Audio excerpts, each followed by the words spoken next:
சற்றுமுன் வெளியான தகவல். பழைய ஓய்வூதியம் திட்டம்தான் தமிழ்நாடு அரசின் முக்கிய முடிவு. அத பத்தி தான் பார்க்க போறோம். நீங்க நம்ம சேனல சப்ஸ்கிரைப் பண்ணாம இருந்தீங்கன்னா, மறக்காம லைக் பண்ணிக்கோங்க. சப்ஸ்கிரைப் பண்ணிக்கோங்க. மற்றவர்களுக்கு தெரியப்படுத்தவும் ஷேர் பண்ணுங்க. அதாவது அடுத்தடுத்து 2 முக்கியமான மாநிலங்கள் பழைய ஓய்வூதிய திட்டத்தை அறிமுகம் செய்துள்ள நிலையில், தமிழ்நாட்டிலும் விரைவில் பழைய ஓய்வூதிய திட்டம் வருவதற்கான சாதகமாக சூழல் உள்ளது. இதற்காக கர்நாடகா மற்றும் பஞ்சாபில் அடுத்தடுத்து பழைய ஓய்வூதிய திட்டம் அமல்படுத்தப்பட்டு உள்ளது. கர்நாடகாவில் கடந்த 2024ஆம் ஆண்டு 13,000 ஊழியர்களுக்கு பழைய ஓய்வூதிய திட்டம் அமல்படுத்தப்பட்டு உள்ளது. தற்போது பஞ்சாபில் அதே திட்டம் அமலுக்கு வந்துள்ளது. இதனால் பஞ்சாபில் உள்ள கிட்டத்தட்ட 2,500 அரசு ஊழியர்களுக்கு மிகப்பெரிய நிவாரணமாக பழைய ஓய்வூதிய திட்டத்தில் மீண்டும் இணைய அனுமதி வழங்கப்பட்டு உள்ளது. ஜனவரி 1, 2004 முன்னர் வரை பதவிக்கு சேர்ந்த மற்றும் பதவியில் சேர நியமன ஆர்டர் பெற்றவர்களுக்கு பழைய ஓய்வூதிய திட்டத்தில் மீண்டும் இணைய அனுமதி வழங்கப்பட்டு உள்ளது. இதனால் புதிய ஓய்வூதிய திட்டத்தின் அதாவது என்பிஎஸ்ஸில் கீழ் அதாவது என்பிஎஸ் கீழ் உள்ள அவர்கள் பழைய ஓய்வூதிய திட்டத்தில் சேர அனுமதிக்கப்பட்டு உள்ளது. தகுதியுள்ள ஊழியர்களுக்கு ஓபிஎஸ் அல்லது புதிய வரையறுக்கப்பட்ட பங்களிப்பு ஓய்வூதிய திட்டம் என்பிஎஸ் இரண்டில் ஒன்றை தேர்வு செய்யும் விருப்பம் வழங்கப்படும். அறிவிப்பு தேதியிலிருந்து 3 மாதங்களுக்குள் எந்த விருப்பமும் பயன்படுத்தப்படாவிட்டால் அவர்கள் என்பிஎஸ்ஐ தேர்ந்தெடுத்ததாக கருதப்படுவார்கள். அதேபோல தமிழ்நாட்டிலும் விரைவில் இதே திட்டம் அமலுக்கு வரும் என்று எதிர்பார்க்கப்படுகிறது. அரசு ஊழியர்களுக்காக பழைய ஓய்வூதிய திட்டம் தொடர்பாக ஆலோசனைகளை மேற்கொள்ள இப்போது குழுக்கள் அமைக்கப்பட்டாலும் இந்த வருட கடைசியிலேயே அது தொடர்பான அதிகாரப்பூர்வ அறிவிப்பு வெளியாகும் என்று எதிர்பார்க்கப்படுகிறது. அரசு ஊழியர்களுக்கு அகவிலைப்படி உயர்வு, மற்ற பல சலுகைகள், பல கோரிக்கைகள் ஏற்பு என்று தமிழ்நாடு அரசு அசத்தல் அறிவிப்புகளை வெளியிட்டு வருகிறது.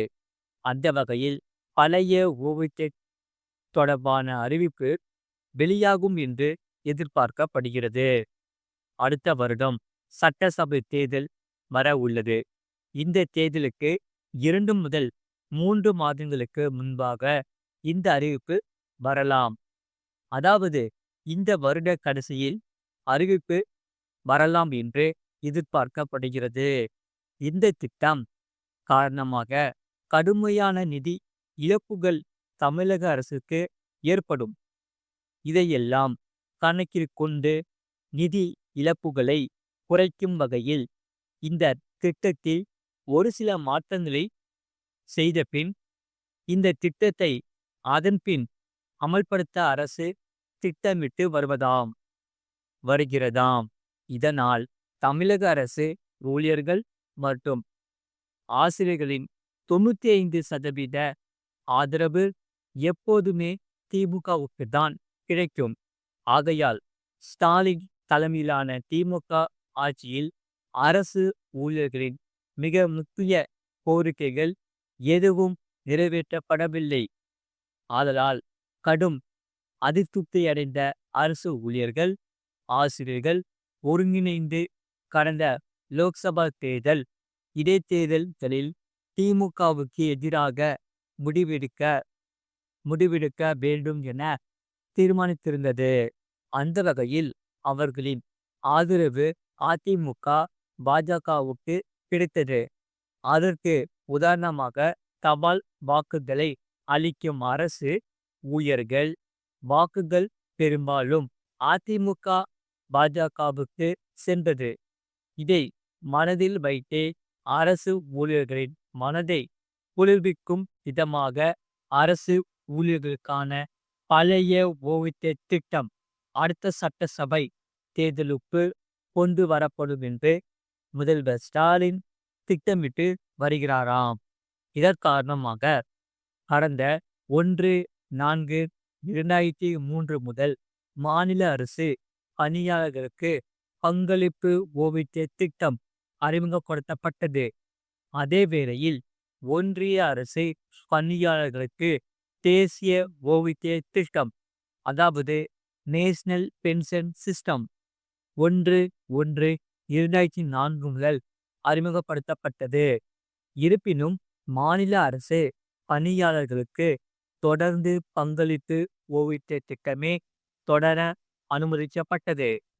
எனினும் மாநில அரசு பணியாளர்கள் 1/4/2003க்கு முன்பிருந்த திட்டத்தை கோரிக்கைகள் விடுத்து வருகின்றன. இந்நிலையில் 24/1/2025 அன்று ஒன்றிய அரசு பணியாளர்களுக்கான ஒருங்கிணைந்த ஓய்வூதிய திட்டம் குறித்த அறிக்கை வெளியிடப்பட்டுள்ளது. எனவே பழைய ஓய்வூதிய திட்டம், பங்களிப்பு ஓய்வூதிய திட்டம் மற்றும் ஒருங்கிணைந்த ஓய்வூதிய திட்டம் ஆகிய 3 ஓய்வூதிய திட்டங்கள் குறித்து விரிவாக ஆராய்ந்திட ஒரு குழு அமைத்திட அரசு முடிவு செய்துள்ளது. இதனால் மாநில அரசின் நிதி நிலையினையும் பணியாளர்களின் ஓய்வூதிய கோரிக்கைகளையும் கருத்தில் கொண்டு நடைமுறைப்படுத்த தக்க உரிய ஓய்வூதிய முறை குறித்து பரிந்துரையினை அரசுக்கு அளித்திட அதிகாரிகள் அடங்கிய குழு ஒன்றை அமைத்து அரசு ஆணை வெளியிடப்பட்டுள்ளது. அது மட்டுமல்லாமல் ஆகஸ்ட் 1ஆம் தேதி முதல் இந்த யூபிஐ சேவைகள் கிடையாது. என்பிசிஐ வெளியிட்டுள்ள புதிய விதிமுறைகள், அதாவது இந்திய தேசிய கொடுப்பனவு கழகம் ஆகஸ்ட் 1/2025 முதல் யூபிஐயில் புதிய ஏபிஐ விதிகளை அமல்படுத்த உள்ளது. இந்த மாற்றங்கள் யூபிஐ பயனர்களின் பல வசதிகளை குறைக்கும் என எதிர்பார்க்கப்படுகிறது. புதிய சேவை தொடர்பான வழிகாட்டுதல்களை வங்கிகள் மற்றும் பேடிஎம், போன்பே போன்ற கட்டண சேவை வழங்குநர்களுக்கு என்பிசிஐ வெளியிட்டுள்ளது.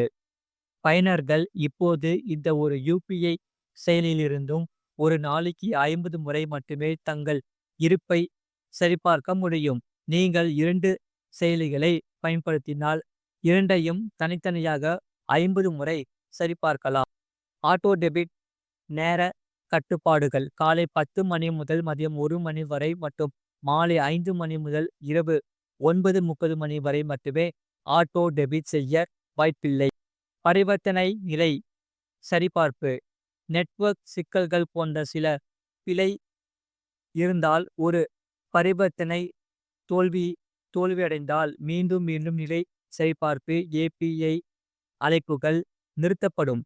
இது போன்ற செய்திகளை உடனுக்குடன் அறிந்து கொள்ள மறக்காம சேனலை சப்ஸ்கிரைப் செய்யுங்கள். மற்றவர்களுக்கு தெரியப்படுத்த ஷேர் செய்யுங்கள்.